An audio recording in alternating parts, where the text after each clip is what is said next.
ये यूकेपीएससी अपर की कॉपी है। यूकेपीएससी का मेंस का एग्ज़ाम हुआ था फरवरी 2023 में और इसका फाइनल रिजल्ट आया था अगस्त 2024 में।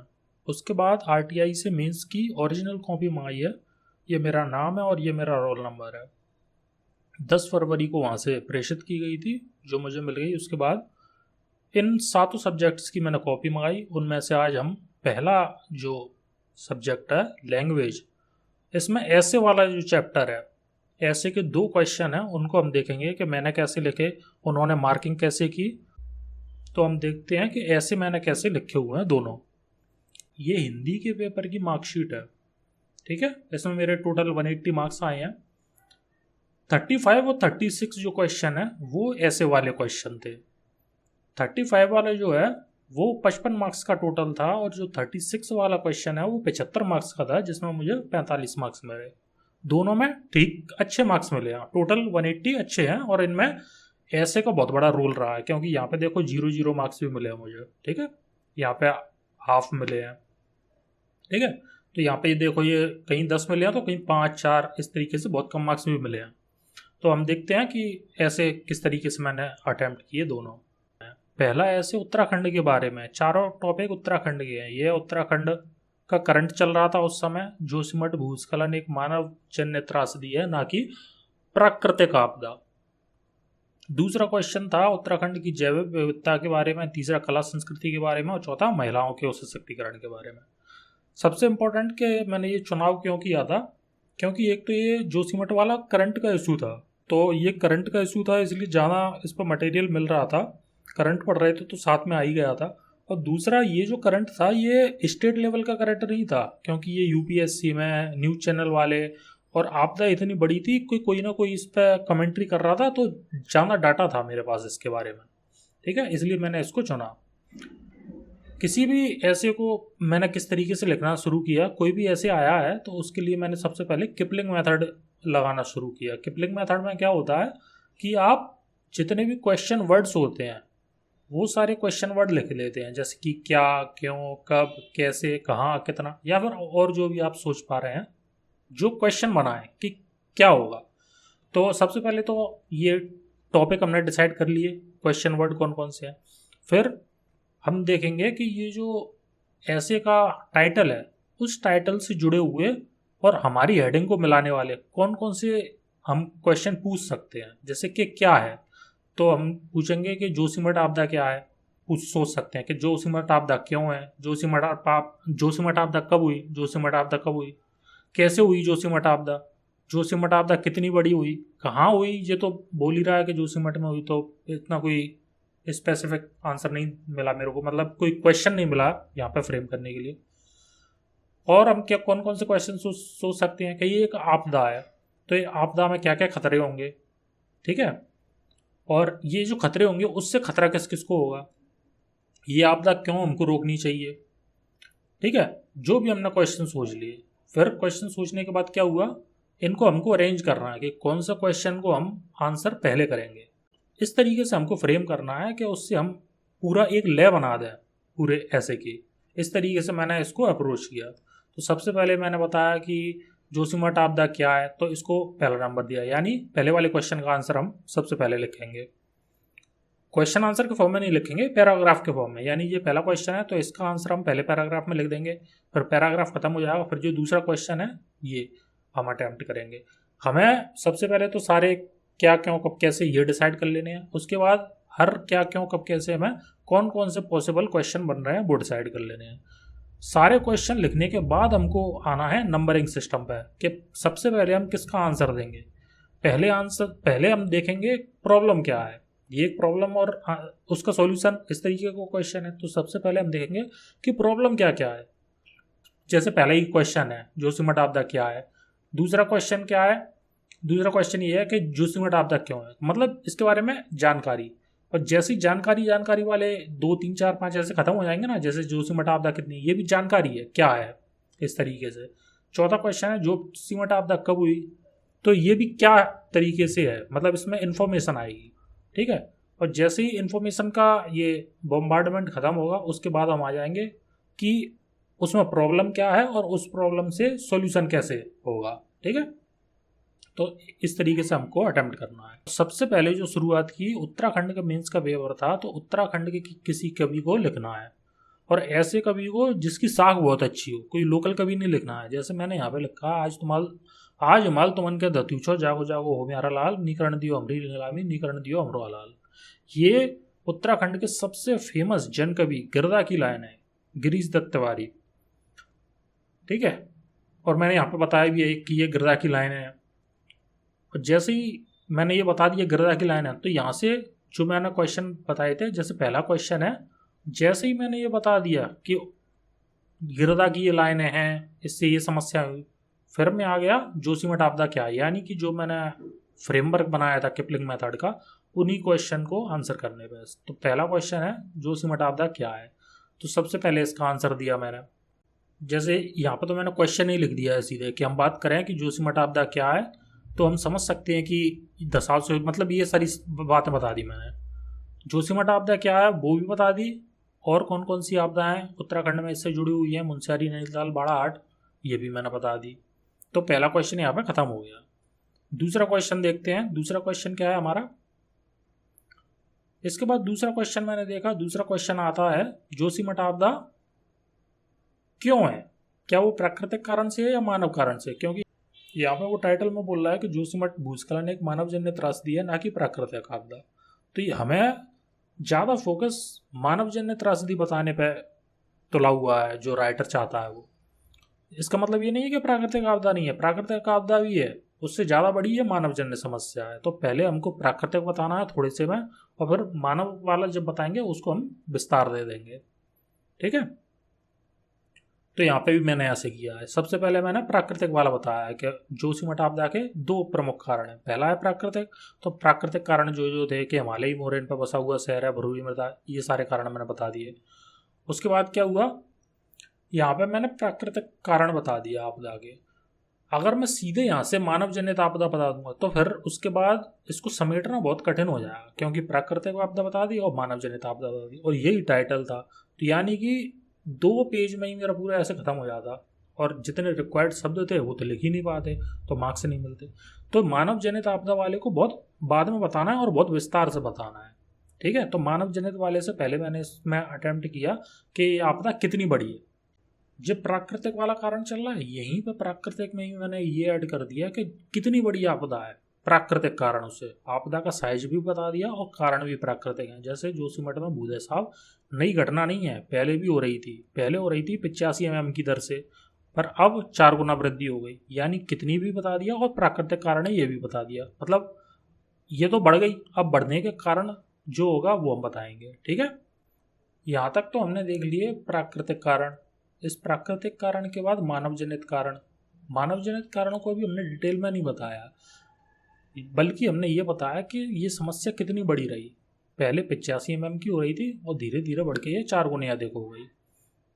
इसके बाद जब समस्या इतनी बढ़ गई तो फिर मैंने क्वेश्चन ये देखा कि ये समस्या क्या इससे पहले भी हुई थी, यानी कब कब हुई। तो कब, ये पहली बार नहीं है, पहले हो रही थी 85 mm की दर से। तो जब पहले हो रही थी तो पहले भी तो प्रॉब्लम थी, जब पहले प्रॉब्लम रही होगी तो उसका सॉल्यूशन निकाला होगा।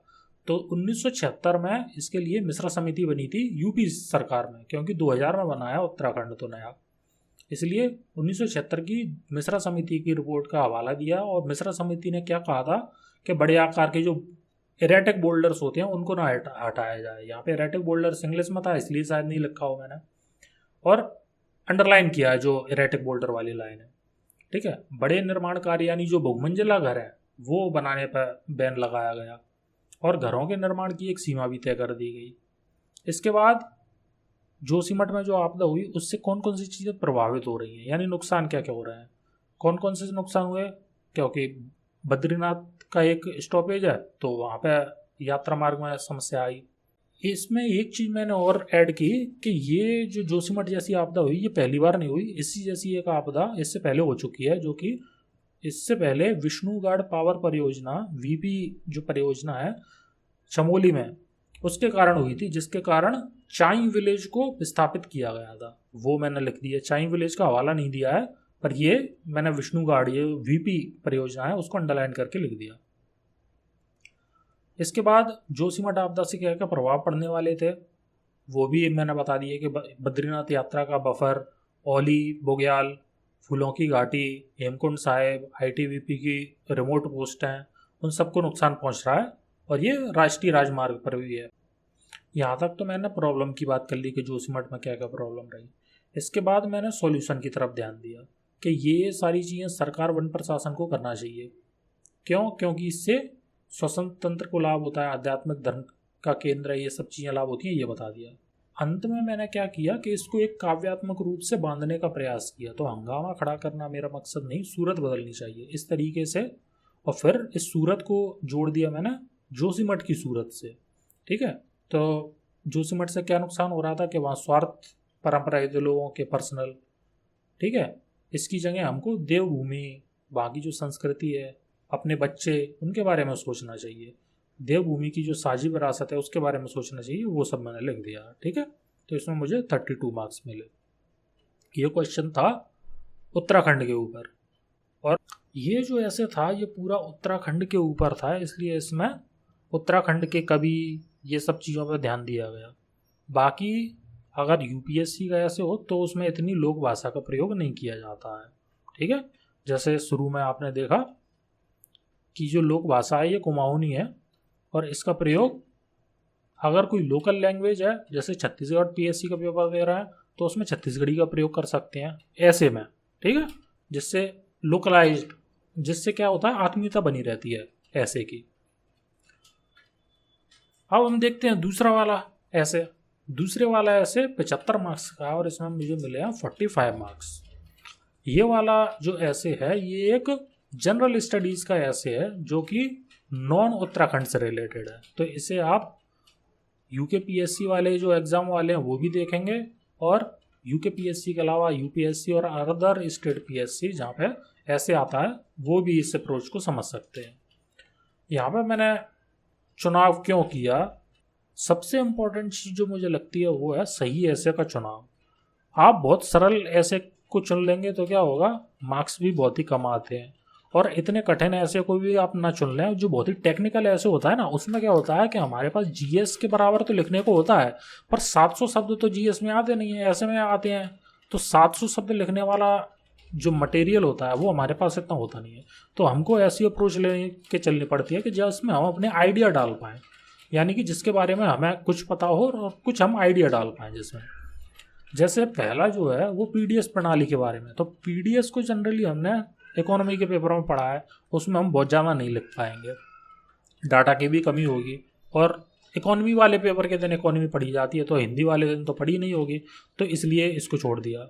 जीवाश्म ऊर्जा के वैकल्पिक स्रोतों की संभावना, ये बहुत ही ज़्यादा जनरलाइज्ड क्वेश्चन है, इसमें आप बहुत ज़्यादा स्पेसिफिक लिख नहीं पाएंगे। अगला है भारत सरकार द्वारा चलाए गए विभिन्न स्वास्थ्य मिशन। ये तो बहुत ही ज़्यादा टेक्निकल क्वेश्चन है, क्योंकि इसमें हर एक स्वास्थ्य मिशन के बारे में आपको नाम पता हो, उनकी टेक्निकलिटीज़ क्या क्या हैं, यानी किसको पाने की पात्रता क्या है, कौन सी वर्जनाएँ हैं जुड़ी हुई, किन से क्या लाभ हो रहे हैं, ये तो हम लिख सकते हैं। पर जो टेक्निकलिटीज़ हैं कि कौन सी स्वास्थ्य योजना को कौन व्यक्ति प्राप्त कर सकता है, जैसे आयुष्मान भारत है तो आयुष्मान भारत को पाने की पात्रता क्या है, तो ये सारी चीज़ें जनरल स्टडीज़ वाली हैं, तो हम इसमें 700 शब्द नहीं लिख पाएंगे, इतनी सारी हमें स्वास्थ्य योजनाएं नहीं आएंगी। अगला है भारतीय अर्थव्यवस्था में महिला उद्यमिता की भूमिका। ये भी बहुत अच्छा टॉपिक है। और सोशल मीडिया हमारे युवाओं को किस दिशा में लेकर जा रहा है, ये भी बहुत अच्छा टॉपिक है। दोनों में से आप कोई सा भी लिख सकते हैं। सेकंड वाले चुनना मैं इसलिए प्रेफर करूँगा क्योंकि इसमें क्या है, आप अपनी इनसाइट दे सकते हैं कि सोशल मीडिया हमारे युवाओं को किस दिशा में ले जा रहा है, ये तो हम आसपास देख रहे हैं, तो इसमें हम अपने सॉल्यूशन दे सकते हैं, अपने पर्सनल सॉल्यूशंस। ठीक है, एक तो जो साइंस टेक्नोलॉजी वाली बात है वो तो हम लिखेंगे ही, जो रिपोर्ट्स आ रही हैं वो भी हम लिखेंगे, पर इसमें क्या ये आम जनता से बिल्कुल हमारे हर व्यक्ति के स्तर पर जुड़ी हुई समस्या है, तो इसमें हम अपने पर्सनल इनपुट भी दे सकते हैं आंसर राइटिंग में। तो ये वाला ऐसे मैंने चुन लिया, सोशल मीडिया हमारे युवा को किस दिशा में लेके जा रहा है।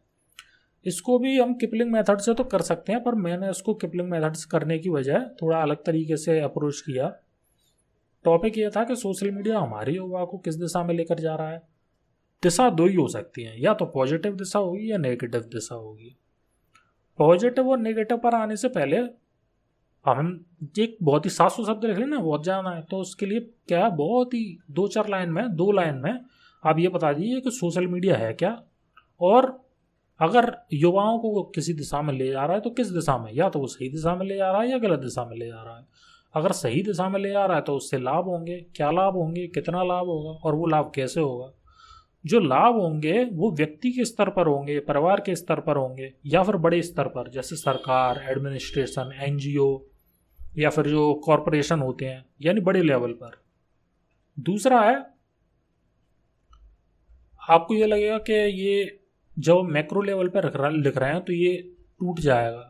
टूटेगा नहीं, क्योंकि सरकार भी चाहती है युवाओं के लिए काम करना, और एनजीओ भी चाहते हैं कि युवाओं के लिए काम करना, कॉरपोरेशन है उनमें भी युवा काम करते हैं, इसलिए ये इतना टूटा हुआ ना लगे, उस बात को हमको ध्यान में लेके चलना है। दूसरा जो पार्ट है कि युवाओं को किस दिशा में लेकर जाएगा, गलत दिशा में। तो गलत दिशा में लेकर जाएगा तो समस्याएं होंगी। कौन कौन सी समस्याएं जुड़ी हुई हैं कि युवाओं को वो गलत दिशा में लेके जा रहा है। जो हम आप रोज़मर्रा में देखते हैं, जो हम देखते हैं वही सब सोशल मीडिया की समस्याएं, वही लिख दी मैंने। फेसबुक पे जैसे किसी और की आईडी बना दी। डिजिटल अपराध ये हमने वर्तमान में बहुत देखे। महिलाओं को होने वाली समस्याएं जो कि अश्लील किस्म की हैं, बुजुर्गों को होने वाली समस्याएं जो कि जनरली की फाइनेंशियल, जो कि सामान्यतः आर्थिक अपराधों से जुड़े हुए हैं बुजुर्गों के। बच्चों से जुड़ी समस्याएं, क्योंकि बच्चों को एडिक्ट बहुत जल्दी बनाया जाता है, टीन एडिक्शन सोशल मीडिया का। अब समस्याएं जब हमने बता दी तो इनका समाधान भी बताना होगा। क्वेश्चन इतना ही पूछा है कि ये हमको किस दिशा में लेकर जाएगा, पर हम समस्या पे छोड़ नहीं सकते, तो समस्या का हमको समाधान बता देना है। तो समाधान फिर से भाई कौन करेगा। समाधान दो तरीके से हो सकता है, एक तो माइक्रो लेवल पर और एक मैक्रो लेवल पर। माइक्रो लेवल पर यानी एक यूनिट के तौर पर, यानी कि वो व्यक्ति खुद अपने स्तर पर कर ले, एक परिवार के तौर पर कर ले, या फिर उसके जो टीचर्स हैं, उसको गार्जियन मेंटर करने वाले लोग हैं, वो छोटे स्तर पर कर ले। या फिर मैक्रो लेवल पर सरकार कर सकती है, एडमिनिस्ट्रेशन, कंपनी, कॉरपोरेशन, ये सब कर सकते हैं। सोशल मीडिया क्या होता है, सबसे पहले मैंने यही बात अप्रोच कर दी। सोशल मीडिया से जुड़ा हुआ मेरे को कोई कविता, काव्य पंक्ति तो याद आ नहीं रही थी, तो इस पर मैं ज़्यादा कुछ लिख नहीं सकता था, पर एक कहानी से भी ऐसे को स्टार्ट किया जा सकता है। तो यहाँ पे मैंने जो सोशल मीडिया फेसबुक के संस्थापक हैं उनकी एक कहानी सुनी हुई थी वो मैंने इस तरीके से लिख दी। इसके बाद हम सीधे अपने ऐसे के पॉइंट पर आ गए कि सोशल मीडिया क्या होता है। तो सोशल मीडिया क्या होता है वो बताया मैंने। इसके बाद सोशल मीडिया हमारे युवाओं को दो दिशा में लेके जा सकता है, सही दिशा और गलत दिशा। पहले हम सही दिशा बताएंगे, क्योंकि वो सही दिशा पे ही ख़त्म हो जाएगा। उसके बाद हम गलत दिशा बताएंगे, और फिर जो गलत हो रहा है उसके लिए सॉल्यूशन क्या क्या है और सॉल्यूशन कौन कौन कर रहा है वो बताएंगे। तो सबसे पहले हमने बात की सही बात, यानी कि सही दिशा कौन कौन सी हो सकती है। तो सही दिशा में ये सारी चीज़ें बात की। क्या आप दूर बैठे लोगों से मिल सकते हैं, जिनसे हमारे सोशल कनेक्शन दूर हो गए थे उनसे मिल सकते हैं, ठीक है। अगर आपके बेटे बेटियां की शादी दूर हो गई है, यानी कि वो शिक्षा के कारण, स्वास्थ्य के कारण, जॉब के कारण कहीं और रहते हैं, तो उनसे आप बात कर सकते हैं, लाइव चैट कर सकते हैं। यहाँ तक तो मैंने ये चीज़ें बता दी कि एक माइक्रो लेवल पर सोशल मीडिया का लाभ क्या है। इसके बाद टॉपिक ये था कि सोशल मीडिया का मैक्रो लेवल पर क्या लाभ है। तो मैक्रो लेवल पर क्या, या तो सरकार या एडमिनिस्ट्रेशन। सरकार के लिए, एडमिनिस्ट्रेशन के लिए मैंने क्या बताया कि IRCTC पे आप अपनी समस्या बता सकते हैं, ट्विटर पे।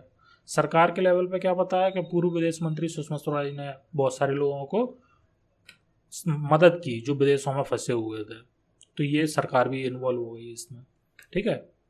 अगला लाभ बताया मैंने कि राष्ट्रपति अब 121 करोड़ की आबादी से सीधे एक एक आदमी से बात कर सकते हैं। तो ये बड़ा इमोशनल टाइप की बात हो गई, और इसलिए अंडरलाइन भी कर दिया इसको, ठीक है।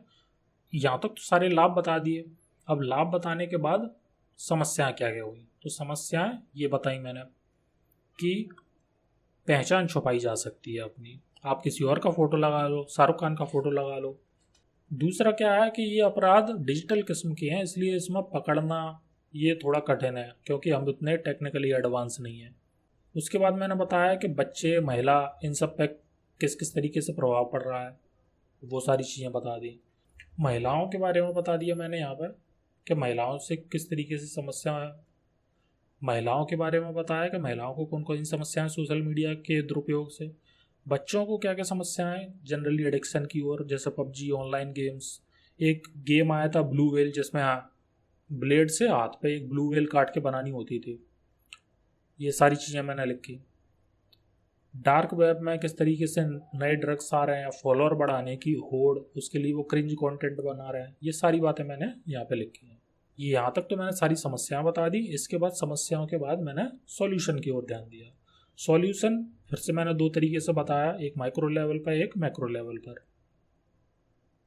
माइक्रो लेवल पे यानी छोटे स्तर पे हमारी जिम्मेदारी है, परिवार की जिम्मेदारी है, गुरुजन की जिम्मेदारी है।